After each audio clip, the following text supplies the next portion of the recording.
बिस्मिल्लाहिर्रहमानिर्रहीम। अल्लाह ताला फरमाता है अकीमिस सलाह, यानी नमाज कायम करो, और तुम नमाज को छोड़ते हो किस लिए? आपको क्या लगता है कि नमाज की कोई अहमियत नहीं, या आपको ये लगता है कि आपके पास टाइम नहीं? ये किस सोच की बिना पर आप कर रहे हैं? देखें, नमाज दीन का सुतून है। आपको पता है ना कि कोई भी घर है वो सुतूनों के साथ मिलकर बनता है। घर की हर चीज़ में शिफ्टिंग हो सकती है, सोफे इधर से उधर हो सकते हैं, बाकी चीज़ें हो सकती हैं, लेकिन जो पिलर्स हैं आप उनको कभी नहीं हटा सकते, बिकॉज जो घर की इमारत है वो उन सुतूनों पर खड़ी होती है। इसी तरीके से तौहीद और रिसालत के बाद जो सबसे बड़ा सुतून जो इस्लाम का है वो नमाज है। इसलिए हुज़ूर अलैहिस्सलाम का फरमान है कि नमाज मेरी आंखों की ठंडक है। और हम किस तरह के मुसलमान हैं कि हम अपने आका करीम अलैहिस्सलाम की आंखों की ठंडक नमाज को कायम नहीं करते, और हमें ये लगता है कि सिर्फ और सिर्फ हुज़ूर अलैहिस्सलाम का उम्मती होना ये शायद हमारे लिए काफ़ी होगा, लेकिन हम उसके साथ अपनी इस्लाह की कोशिश नहीं करते। तो याद रखें, हुज़ूर अलैहिस्सलाम का फरमान है कि बंदे के कुफर और इस्लाम में फ़र्क ही नमाज है। तो हम अपने आप को किस तरीके से इस चीज़ से बरी ज़िम्मा करार दे सकते हैं? आप अपने टाइम को रीस्केड्यूल कर सकते हैं, आप अपनी जॉब के अंदर टाइम को शिफ्ट कर सकते हैं, आप अपने इंटरव्यू के टाइम को शिफ्ट कर सकते हैं, आप दुनिया के तमाम कामों को शिफ्ट कर सकते हैं, लेकिन नमाज को आप शिफ्ट नहीं कर सकते। नमाज अपने वक्त पर फ़र्ज है। देखें, अगर आप सफ़र में हैं या आप किसी जंग में हैं, उसके अंदर भी नमाज आपके ऊपर माफ़ नहीं है। अल्लाह ताला ने हमारे लिए ये आसानी ज़रूर कर दी कि नमाज को कसर कर दिया, लेकिन नमाज की माफ़ी नहीं हो सकती। मसनद अहमद में सही हदीस है जिसमें हुज़ूर अलैहिस्सलाम ने हज़रत मुआज़ बिन जबल रज़ी अल्लाह ताला अन्हु को फरमाया कि मुआज़, कभी अल्लाह ताला के साथ शरीक मत ठहराना, चाहे तुम्हें आग में जला दिया जाए, चाहे तुम्हें सूली चढ़ा दिया जाए, चाहे तुम्हारे टुकड़े टुकड़े कर दिए जाएं, और नमाज भी ना छोड़ना, क्योंकि जिसने नमाज को छोड़ दिया वो अल्लाह ताला के ज़िम्मा करम से आज़ाद हो गया। इसी तरीके से मसनद अहमद की एक और हदीस शरीफ में आता है, हुज़ूर अलैहिस्सलाम ने फरमाया, जिस शख्स ने दुनिया के अंदर अपनी नमाज़ों की हिफाजत की, क़यामत के दिन नमाज उसके लिए नूर होगी, निजात होगी और उसके हक़ में दलील होगी। और जिसने अपनी नमाज़ों की हिफाजत नहीं की तो नमाज ना तो उसके लिए निजात होगी, ना नूर होगी, ना ही दलील होगी, बल्कि उसका हशर कारून, फ़िरऔन और उबई इब्न हल्फ के साथ होगा। ये लम्हा फ़िक्रिया है कि हम अपनी ज़िंदगी के अंदर अपनी प्रायोरिटीज़ को सेट करें। ये बहुत अनफॉर्चुनेट है कि हम अपने दुनिया के मामलात में हर चीज़ में इतनी प्लानिंग करते हैं। देखें, अगर आपने बिज़नेस करना हो, अगर आपने जॉब करनी हो या कोई भी काम करना हो, तो इंसान बड़ा सोच समझ कर फैसले करता है।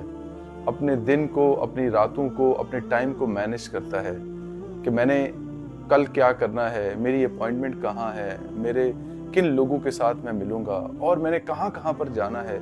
लेकिन ये कितनी बदनसीबी की बात है कि जब इंसान की अपनी फलाह की बात आती है, उसकी अपनी कामयाबी की बात आती है, नमाज की बात आती है, तो वो उसको भुला देता है और उसके अंदर सुस्ती करना शुरू कर देता है।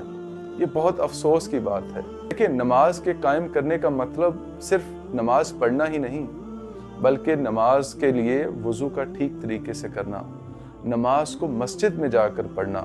अगर कोई उज़र है तो फिर आप डेफिनेटली घर में भी पढ़ सकते हैं, लेकिन अगर आपको कोई प्रॉब्लम नहीं है, आपको कोई ऐसा शरई उज़र नहीं है, तो आपको जमात के साथ नमाज पढ़नी चाहिए। आपको पता है कि एक और हदीस शरीफ में आता है कि जो लोग घरों में नमाज पढ़ते हैं उन लोगों के लिए है, जो बिला वजह घरों में नमाज पढ़ते हैं, मर्दों के लिए है। आप अलैहिस्सलाम ने फरमाया कि अगर घरों के अंदर औरतों और बच्चों की अगर मुझे फ़िक्र ना होती तो मैं उन घरों को आग लगाने का हुक्म दे देता जहाँ पर मर्द घरों में नमाज पढ़ते हैं। तो ये बहुत ज़रूरी है कि हम अपनी ज़िंदगी की प्रायोरिटीज़ को सेट करें। हम अपने आप को ये समझें कि ज़िंदगी एक ही दफ़ा मिली है, ये ज़िंदगी दोबारा नहीं मिलनी और ना ही ये ज़िंदगी बार बार आएगी। हम अपने जहाँ दुनिया के मामलात में बारीक बीनी से सोचते हैं, इसी तरीके से हम अपनी फलाह, अपनी कामयाबी के लिए भी सोचें और नमाज को अपने वक्त पर अदा करने की कोशिश करें। देखें, हमारे यहाँ एक और भी मसला है कि हमारे बाज़ उलमा ने नमाज को इतना मुश्किल बना दिया है कि बाज़ लोग जो थके हारे किसी वजह से रात को लेट आते हैं, जब वो ये सोचते हैं कि यार इशा की 17 रकतें पढ़नी है, तो वो सिरे से नमाज को छोड़ ही देते हैं। हालांकि पूरे दिन के अंदर 17 रकतें एक इंसान के ऊपर फ़र्ज़ हैं। आप अगर उनको अदा कर लें तो इंशाअल्लाह ताला आपका फ़र्ज़ ज़रूर अदा हो जाएगा। इसके साथ साथ नमाज ना सिर्फ इंसान की आखिरत के लिए भलाई का सबब बनती है, इंसान को बुराइयों से रोकती है, बल्कि इसके साइंटिफिक भी बहुत सारे फ़वाइद हैं। बहुत सारे माहिरीन का ये भी कहना है कि जो इंसान नमाज पढ़ता है उनके अंदर डिप्रेशन बहुत कम होता है। जो लोग वक्त पर नमाज पढ़ते हैं उन लोगों की ज़िंदगी के अंदर डिसिप्लिन होता है, वो लोग कामयाबी के ज़्यादा करीब होते हैं। उन लोगों की ज़िंदगी उन लोगों से बहुत बेहतर होती है जो इल डिसिप्लिन होते हैं, जिनकी ज़िंदगी के अंदर कोई मकसद नहीं, जिनका मकसद सिर्फ दुनिया में खाना और सोना है। बल्कि जो लोग नमाज पढ़ते हैं उनको अपनी दुनिया की भी अच्छी फ़िक्र होती है, आखिरत की भी फ़िक्र होती है और वो अपनी ज़िंदगी को बेहतर तरीके से अदा करते हैं, अपनी ज़िंदगी को बेहतर तरीके से गुजार लेते हैं। और ये हकीकत है कि जिसने नमाज के अंदर डिले किया, नमाजों को जानबूझकर छोड़ा, उसकी खुशियाँ भी डिले हो जाती हैं, उसकी ज़िंदगी के अंदर सुकून भी डिले हो जाता है, उसकी ज़िंदगी के अंदर कंफर्ट जो है वो चला जाता है, उसका दिल कभी भी मुतमईन नहीं रहेगा, उसको हमेशा परेशानियां लाहक रहेंगी, वो किसी न किसी ज़हनी टेंशन का शिकार रहेगा। तो इसलिए आज से हम सब कोशिश करें कि हम अपनी नमाज़ों की हिफाजत करेंगे, हम अपनी नमाज़ों को वक्त पर अदा करेंगे और नमाज़ों को मस्जिद में जमात के साथ पढ़ने की कोशिश करेंगे। ये हमारे यहाँ एक और बड़ा प्रॉब्लम है कि जब आप बाज़ औक़ात चंद दिन लगातार नमाज़ पढ़ना शुरू कर दें तो आपके हमसाए, आपके दोस्त, आपके कज़न्स आपको मौलवी कहना शुरू कर देंगे, आपको अजीब अजीब ताने देना शुरू कर देंगे। देखें, दुनिया जो मर्जी आपको कहे, याद रखें आपने अपना हिसाब खुद देना है।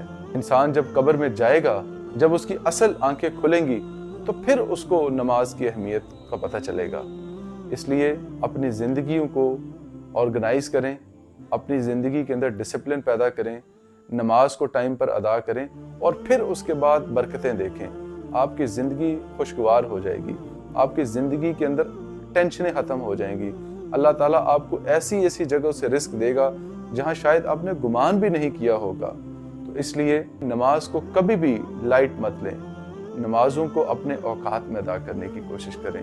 उन लोगों की बातों को छोड़ दें जो खुद भी सुस्त हैं, काहिल हैं और लोगों को भी सुस्ती और काहिली की तरफ लेकर आते हैं। वो कभी भी आपका दोस्त नहीं हो सकता जो आपको अल्लाह और अल्लाह के रसूल के रास्ते से दूर करे। आपका हकीकी दोस्त वो है जो आपकी हकीकी कामयाबी के लिए कोशा हो, जो आपको उस रास्ते की तरफ गाइड करे जो आपको हमेशा हमेशा के लिए कामयाब करेगा। तो मैं उम्मीद करता हूँ कि हमारी आज की वीडियो आपको पसंद आई होगी। अगर आपको हमारी ये वीडियो पसंद आई हो, इसको लाइक करें, शेयर करें और हमारे चैनल को सब्सक्राइब करें। जज़ाकल्लाह खैर।